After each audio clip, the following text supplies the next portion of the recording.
Penguin Random House Audio presents Robert B. Parker's Blind Spot by Reed Farrel Coleman. Read for you by James Naughton. Chapter 1. There was no taking it back now, no do-overs. Never. He had said yes, so he was going. There were storm clouds over Paradise as Jesse Stone looked out at the Atlantic and remembered his last night in L.A., staring out into that other ocean. What Jesse thought was that watercolor and sunlight was beside the point. At night, all oceans were black. He understood that a lot of people, maybe most, believed the ocean symbolized endless possibility, better days, bright futures. Jesse knew better. He took a sip of his Black Label and soda. He was alone, with only the ocean and his regrets for company.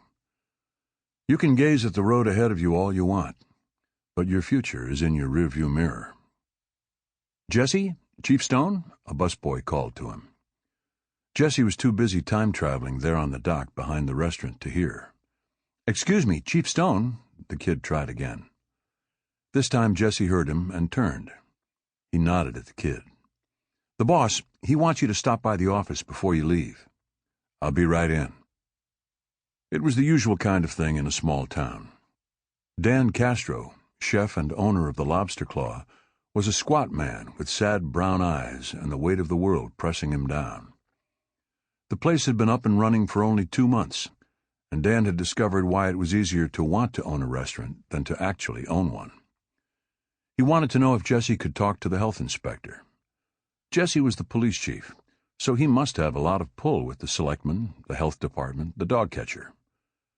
Jesse tried listening, without much success. Stared at Dan's moving lips, watched his gestures, but Jesse wasn't exactly in the moment. He was thinking about tomorrow's drive down to New York City, about the reunion. He had been thinking about it on and off for the last 6 weeks, ever since he'd gotten the invitation from Vic Prado and sent back the little RSVP card with the check in the yes box. As the date got closer, it was all he could think about. He said something reassuring to Dan and left. It must have been good, because Castro's eyes weren't quite so sad, nor did he seem as much a victim of gravity. As Jesse drove back home through the streets of Paradise, he tried to recall exactly what he had said to the restaurant owner. For the life of him, he couldn't remember. That's how distracted he was by what lay ahead of him over the next few days.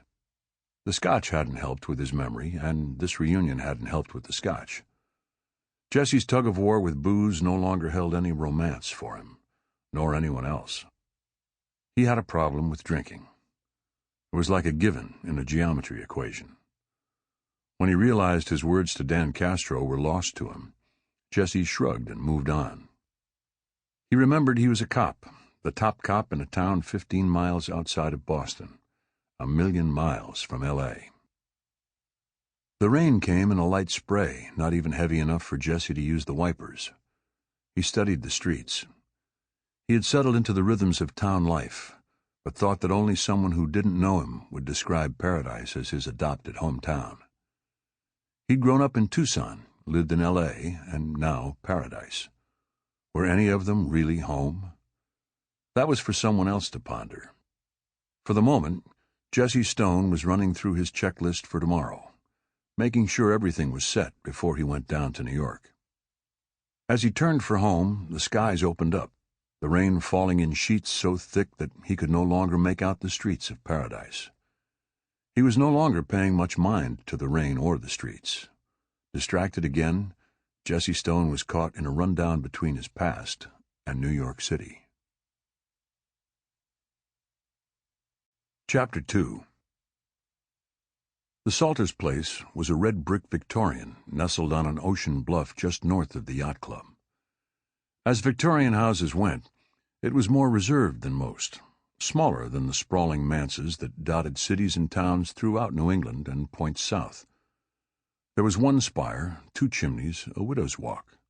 No gazebo, no wraparound porch, no whimsical paint job, no whimsy at all.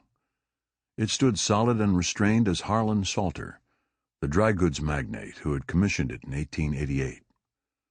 The Salters still owned the place, but these days most of them split their time between Boston and the vineyard. Mostly it just sat up there on the bluff and reminded Paradise of a faded past. There was one light on in a small bedroom on the second floor. "This place is so freaking creepy and so cool, Ben," said Martina Penworth. Benjamin Salter made a face. "We only use this place in the summer, and then not always." "Any ghosts?" "No, plenty of spiders, though." She slapped his biceps. "I hate spiders." "Don't worry, I'll protect you." She said, and stepped closer to him. "I just bet you will." She angled her head up to his and planted her lips on Ben's. He returned the favor, and it didn't take long for them to advance beyond kissing. When they came up for air, Ben grabbed the bottle of Pappy Van Winkle and took a swallow. "Hey," she said, grabbing at the bottle, "what about me?" Ben smiled, yanking the bottle out of her reach. "Patience, baby, patience." He took another swig, but was careful not to swallow. He winked at Martina, pressed his mouth hard against hers. She parted her lips just enough so that the warm amber fluid drained slowly into her mouth from his. When she'd taken it all in and swallowed, she sighed, and her body shuddered involuntarily. Ben reached for the hem of her T-shirt and lifted it over her head. She did the same for him, and she kissed his chest, brushing her hand across his nipples.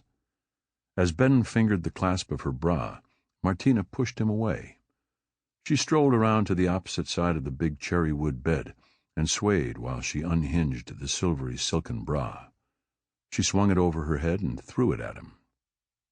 He snatched it out of the air, took in her scent, and stared at her pert breasts.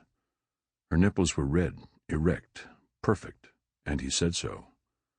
There wasn't much about Martina Penworth that wasn't perfect. She had that sun-streaked blonde hair other girls spent hundreds to imitate, but could never quite pull off. Her eyes were a shade of deep blue that he hadn't seen before. Her lips, her nose, they were all amazing. Nor did it hurt that Martina had the body of a cheerleader and the brain of a professor. He didn't much care about the latter at the moment. He knew he was lucky to have her. He wasn't bad-looking.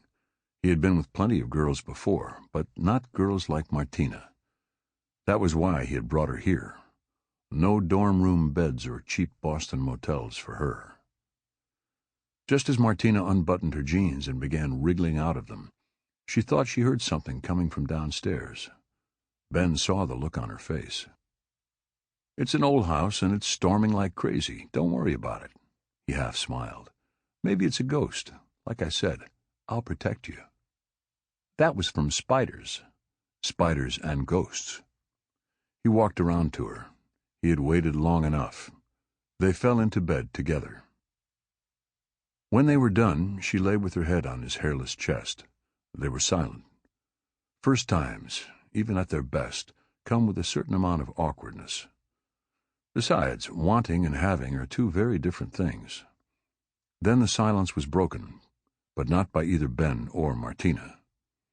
The bedroom door flew back so hard that the old hinges nearly pulled away from the oak frame. As it was, the brass doorknob had made an oval dent in the plaster and lath. A tall man, dressed in matte black military-style garb, strode into the room. He wore a black balaclava over his head and face. Only his shark eyes and crooked mouth were visible. In his right hand, he held a black sidearm with a sound suppressor extending from the barrel.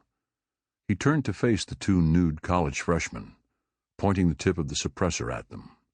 Martina wanted to scream, but her fear swallowed it up. Instead, she dug her nails into Ben's biceps. He didn't feel it, not even when he bled.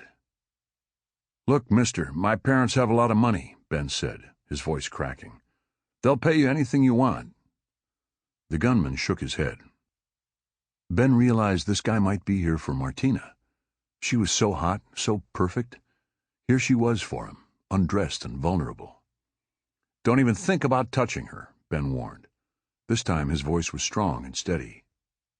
"She's not as good as you'd think," he said, because he couldn't think of what else to say. The gunman stifled a little laugh and put his left index finger across his lips to shush the boy.